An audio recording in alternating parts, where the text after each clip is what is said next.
चलिए बच्चों, आज हम लोग पढ़ेंगे नंबर सिस्टम यानी संख्या पद्धति। नंबर सिस्टम में पढ़ेंगे। पहला नंबर देखिए क्या पढ़ेंगे। पहले हम लोग पढ़ेंगे प्राकृतिक संख्या। क्या है पहला हमारा? प्राकृतिक संख्या। प्राकृतिक संख्या, प्राकृतिक संख्या यानी नेचुरल नंबर।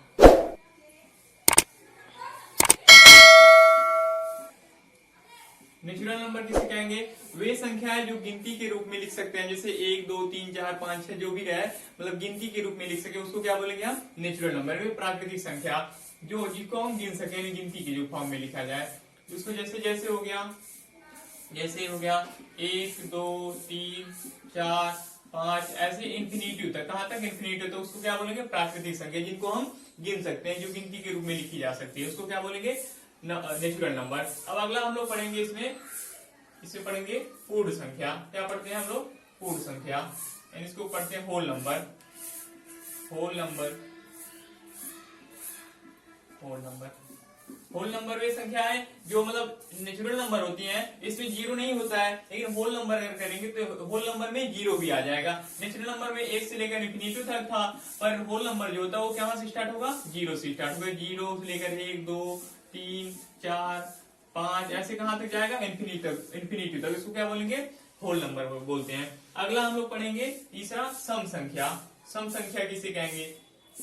सम संख्या, सम संख्या यानी even number. Even number, even number, even number किसे कहेंगे? सम संख्या वे संख्याएं, इवन नंबर की डिफिनेशन हो जाए वे संख्याएं जो दो से विभाज्य हो, जो दो से विभाज्य हो, विभाज्य हो, जो दो से क्या हो? जो दो से पूरी तरह क्या हो? विभाज्य यानी कट सके, उसको क्या बोलेंगे हम? Even number. जैसे क्या हो जाएगा? जैसे देखेंगे, जैसे हो गया 2 हो गया, 4 हो गया, 6 हो गया, 8 हो गया और 10 हो गया। ये सब क्या है? 2 से डिविजिबल यानी कट जाएंगे, इसको क्या बोलेंगे हम? Even number. यानी इकाई के स्थान पर अगर ये सब रहेगा तो क्या रहेगा? इवन नंबर रहेगा। अगर किसी भी संख्या 2-3 अंक अगर कोई है, तो अगर इकाई के स्थान पर जितने भी जो सब डिविजिबल रहेगा वो सब क्या आ जाएगा? सम संख्या आ जाएगा। 2 4 6 8 10 12 14 ये सब क्या है? सम संख्या है। इसी में पढ़ेंगे आप। अब पढ़ेंगे अगला चौथा जो है विषम संख्या। विषम संख्या क्या होता है? विषम संख्या यानी क्या हो जाएगा? Odd number. Odd number, odd number क्या कौन सी संख्या है? वे संख्याएं जो 2 से विभाज्य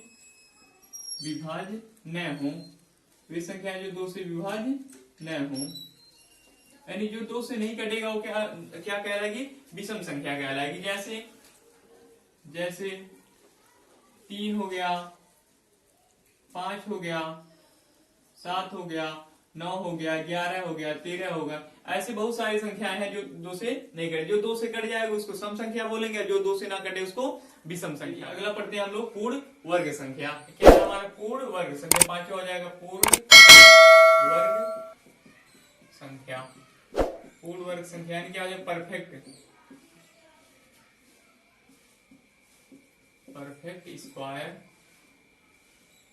square number. Perfect square number.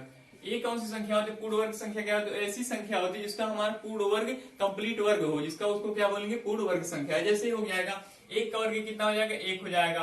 2 का वर्ग कितना? 4 हो जाएगा। 3 का वर्ग 9 हो जाएगा। 4 का वर्ग हो जाएगा 16 और 5 का वर्ग 25 है। ऐसी संख्या बहुत सारे हैं जो पूर्ण वर्ग हो। 1 भी पूर्ण वर्ग संख्या, 4 भी पूर्ण वर्ग है, 9 भी पूर्ण वर्ग है, 16 भी है, क्योंकि इसका क्या है? वर्ग निकल रहा है। यानी 1 का वर्ग 1 हो जाएगा, 2 का वर्ग 4 हो जाएगा, 3 का वर्ग 9 हो जा रहा है। अब कोई पूछ लेगा 5 पूर्ण वर्ग संख्या है अथवा नहीं है, तो 5 पूर्ण वर्ग संख्या नहीं है, क्योंकि 5 पूर्ण वर्ग किसी का पूर्ण वर्ग नहीं है। 4 पूर्ण वर्ग संख्या है, 9 भी पूर्ण वर्ग संख्या है, 16 भी पूर्ण वर्ग संख्या है, तो क्या हो जाएगा? परफेक्ट स्क्वायर नंबर हो जाएगा। इसमें पढ़ेंगे छठा वाला। आप छठा पढ़ेंगे पूर्ण घन संख्या। पूर्ण घन संख्या क्या हो जाएगा? Perfect cube number. पूर्ण घन संख्या क्या होती है? जिसका पूर्ण रूप से घन निकल जाए, यानी पूर्ण घन संख्या हो जाएगी। जैसे हो जाएगा पूर्ण घन संख्या में आ जाएगा एक का घन 1 हो जाएगा, 2 का घन कितना हो जाएगा 8 हो जाएगा, 3 का घन हो जाएगा 27, 4 का घन हो जाएगा 64, 5 का घन कितना हो जाएगा 125। तो ये सब संख्या क्या पूर्ण घन संख्याएं हैं, ये पूर्ण घन संख्याएं हैं। चलिए हम लोग पढ़ते हैं अब अगला अगला नंबर क्या होता है। अगला नंबर हम लोग पढ़ेंगे, छठा नंबर है इसमें अभाज्य संख्या। अभाज्य संख्या, अभाज्य संख्या इंग्लिश में क्या बोलेंगे prime number. Prime number, prime number क्या होता है? प्राइम नंबर देखेंगे क्या होता है। प्राइम नंबर वे संख्याएं होती हैं जिनका केवल 2 ही गुणनखंड हो, ना तो 2 से ज्यादा हो ना तो 2 से कम हो। ऐसी संख्या लिख देंगे, ऐसी संख्या जिनका केवल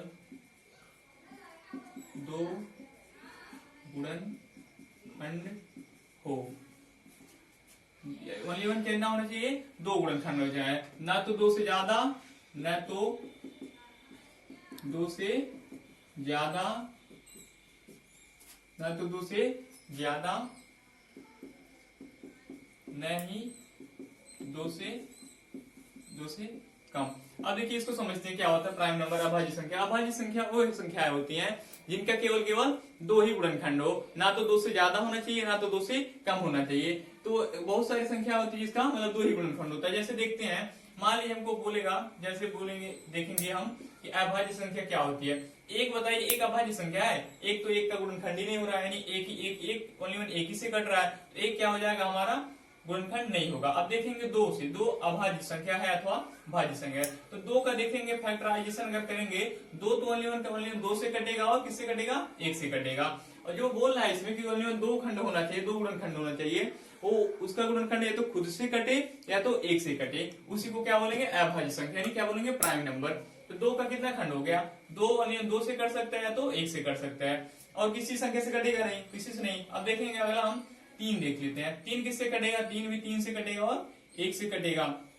और इसके आगे देखेंगे 5 देखेंगे, 5 किससे कटेगा 5 ओनली 5 से कटेगा और 1 से कटेगा। तो ये सब क्या है, ये सब 2 3 5 7 हो गया, 7 किससे 7 से ओनली कटेगा और 1 से कटेगा। ये सब क्या है अभाज्य संख्या है। इनका कितना हो रहा है गुणनखंड, इनका ओनली 2 ही गुणनखंड हो, 1 2 हो रहा है, 1 1 हो रहा है। तो देखते हैं सातवां क्या है भाज्य संख्या, यानी क्या है कंपोजिट नंबर। कंपोजिट नंबर के डिफिनेशन क्या आ जाएगा, वे संख्याएं जिनके 2 से ज्यादा गुणनखंड हो। हम लोग पढ़े थे जब प्राइम नंबर पढ़े थे, प्राइम नंबर में क्या था, या तो 2 से अधिक गुणनखंड नहीं होना चाहिए ना तो कम होना चाहिए। लेकिन अब केवल भाज्य में क्या पढ़ेंगे, कंपोजिट नंबर में वे संख्याएं जिनके 2 से ज्यादा गुणनखंड हो, 2 से ज्यादा गुणनखंड हो यानी 2 से अधिक होना चाहिए गुणनखंड। जैसे क्या हो जाएगा, जैसे हम ले लेंगे मान लीजिए 4 ले लिए, 4 के कितने गुणनखंड हो सकते हैं 4, देखिए किसे 4 भी कटता है, और 1 से भी कट जाएगा और 2 से भी कट जाएगा। इसके कितने गुणनखंड हो गए 1 2 3, यानी 4 के 3 गुणनखंड हो जाए। इसमें डिफिनेशन में भी याद दिया है,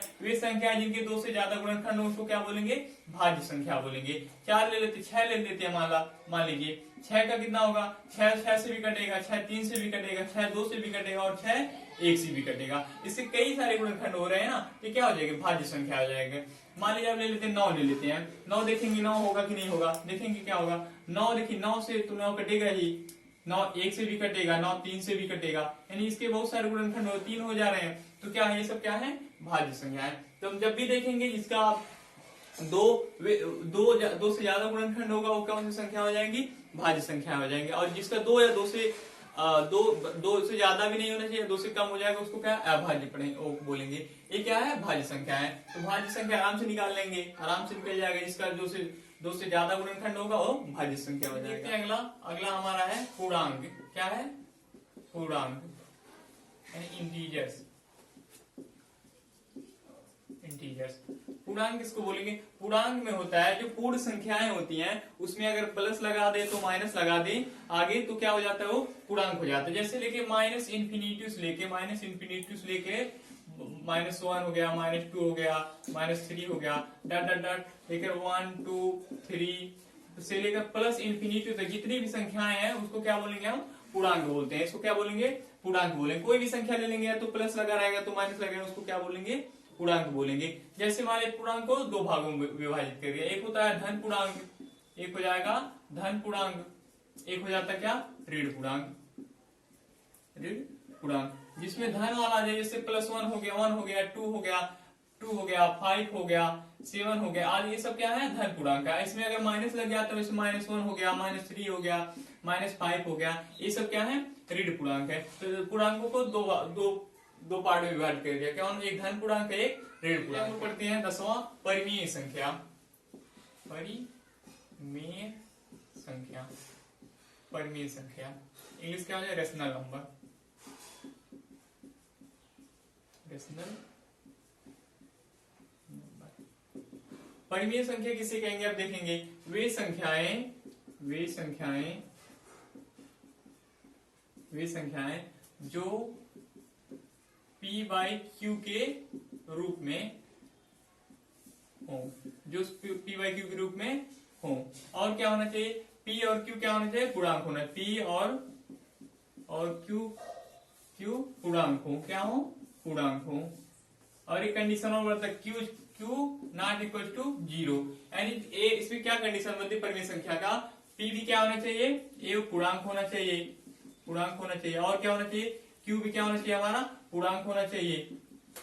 और एक कंडीशन नहीं होना चाहिए, q नॉट इक्वल टू 0, यानी बटे के रूप में जो हर होता है वो 0 नहीं होना चाहिए, तो उसको क्या बोलेंगे आप, परिमेय संख्या बोलेंगे। जैसे क्या हो जाएगा, जैसे हो गया 2/3 हो गया, 5/8 हो गया आदि, सब क्या है परिमेय संख्या है। मान लीजिए कोई बोलते हैं 5 क्या परिमेय संख्या है, हाँ परिमेय संख्या है, क्योंकि 5/1 हम क्या कर सकते हैं, p/q के रूप में आ गए, तो सब क्या हो जाएगा, परिमेय संख्या हो जाएगा। अब देखेंगे अगर ऐसे कोई बोल दिया √2 क्या परिमेय संख्या है, तो √2 परिमेय संख्या नहीं है, क्योंकि देखेंगे अगर हम बटे 1 कर देते हैं तो यहाँ पर देखेंगे तो q तो हो रहा है हमारा, q बराबर 1 हो रहा है, एक कंडीशन तो फॉलो कर रहा है, q बराबर 1 हो रहा है, क्या है पूर्णांक है हमारा, ये तो पूर्णांक है। और एक कंडीशन और q बराबर 0 भी नहीं हो रहा है, नॉट इक्वल टू 0 है, क्योंकि 1 है तो q भी नहीं। अब देखेंगे रूट जो है वो कहीं पूर्णांक में आता है, p बराबर √2 अगर आ रहा है तो पूर्णांक नहीं है, क्या है पूर्णांक नहीं है, तो इसलिए क्या है हमारा अपरिमेय हो जाता है। √2